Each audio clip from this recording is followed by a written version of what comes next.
Assalamualaikum warahmatullahi wabarakatuh. Selamat datang kembali di channel kami, Asril Hidayat, memberitakan tentang update informasi seleksi atau rekrutmen P3K guru di tahun 2021. Sebelum kita masuk ke pembahasan, bagi Bapak Ibu guru yang baru menemukan channel ini, silakan subscribe channel kami, kemudian nyalakan lonceng notifikasi sehingga Bapak dan Ibu guru dan teman-teman seperjuangan mendapatkan informasi terupdate dari channel kami. Terima kasih sebelumnya. Pembahasan yang pertama ini tentang update formasi, jumlah formasi yang sudah diajukan baik kabupaten, kota ataupun provinsi. Bagaimana mekanismenya, bagaimana cara penyampaiannya, kemudian berapa jumlah formasi yang sudah masuk di Panselnas ya, di panitia ataupun yang sudah masuk di Kemendikbud. Ya, kita simak pernyataan berikut ini langsung dari sumbernya. Jadi rekrutmen honorer menjadi P3K ini bahwa sesuai dengan yang disampaikan oleh Mas Menteri, Mas Nadiem Anwar Makarim, bahwa pembiayaan yang digunakan untuk proses seleksi sampai pada gaji untuk honorer yang lolos atau yang terekrut dengan skema P3K ini sudah dijamin, sudah disiapkan melalui dana APBN. Dan melihat formasi yang dibutuhkan di satuan pendidikan negeri, maka sudah disampaikan bahwa Kemendikbud itu butuh untuk mengangkat mengisi formasi itu dengan jumlah 1 juta.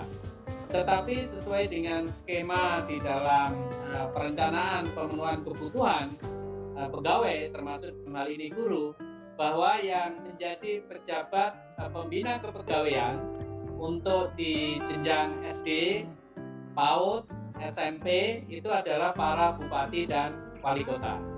Sedangkan untuk SMA dan SMK dan SLB itu adalah para gubernur. Sehingga formasi hanya bisa diproses kalau itu diajukan oleh para pimpinan daerah. Dan 1 juta yang dialokasikan oleh Kemendikbud itu tidak akan berarti tidak akan bisa digunakan kalau formasi tidak diajukan oleh para bupati, gubernur, dan wali kota.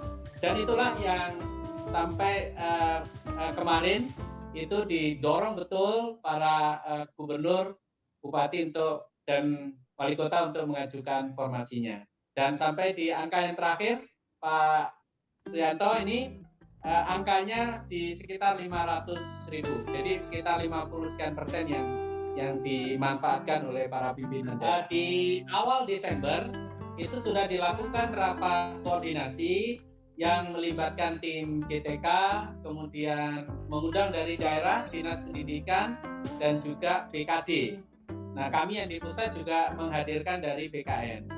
Nah, di dalam rapat koordinasi di regional itulah sudah disampaikan, ini data di Kemendikbud berdasarkan Dapodik, dan itu silakan untuk diverifikasi, diverval, dan dijadikan dasar pertimbangan dari setiap daerah untuk mengajukan formasi. Beberapa daerah itu tidak mengajukan sesuai dengan formasi yang data yang kita berikan, meskipun gaji sudah ditanggung dengan dana APBN, mereka mengkhawatirkan kemampuan keuangan daerah, karena memang di beberapa daerah ini kan ada tunjangan-tunjangan yang harus diberikan, seperti tunjangan kemahalan, kemudian tunjangan daerah yang lain, dan ini yang sepertinya menjadi alasan di daerah untuk tidak bisa mengajukan sejumlah formasi yang kita siapkan. Berita selanjutnya adalah terkait dengan penempatan, kemudian bagaimana posisi guru honorer swasta, kemudian bagaimana penempatan dari guru honorer yang sudah dipastikan melewati passing grade atau sudah lulus dari passing grade. Silakan disimak pernyataan dari Dr. Praptono MED.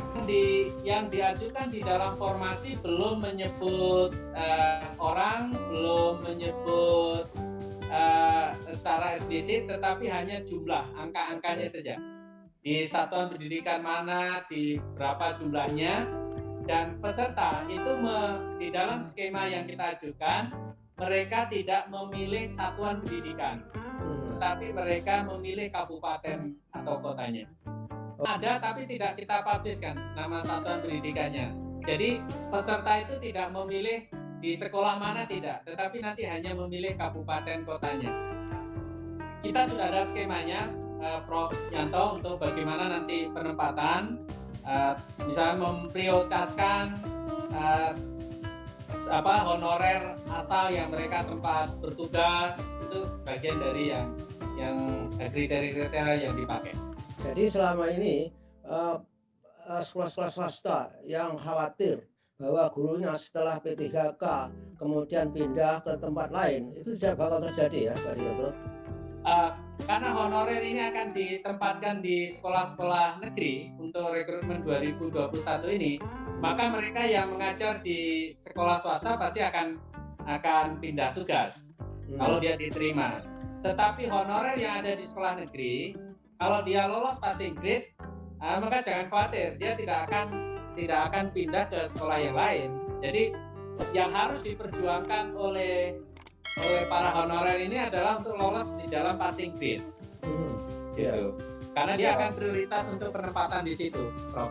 Oh ya, jadi ini memang P3K ini prioritasnya adalah untuk sekolah negeri. Yang ada di swasta itu juga tentu akan digunakan untuk sekolah negeri. Tidak dalam jangka panjang untuk berpikir seperti zaman dulu, guru DPK, guru diperbantukan. Kalau misalkan banyak sekolah swasta gurunya masuk ke P3K, ini kan juga terjadi masalah untuk pembelajaran di swasta. Sudah dipikirkan belum itu? Betul, Prof. Yanto, dan ini sudah jadi diskusi termasuk juga di Komisi 10, termasuk juga dialog dengan Badan Musyawarah Perguruan Swasta, dari lembaga-lembaga penyelenggara pendidikan swasta. Usulan itu sudah masuk dan tentu sudah dipertimbangkan di Kemendikbud, cuman memang kapan akan dijalankan.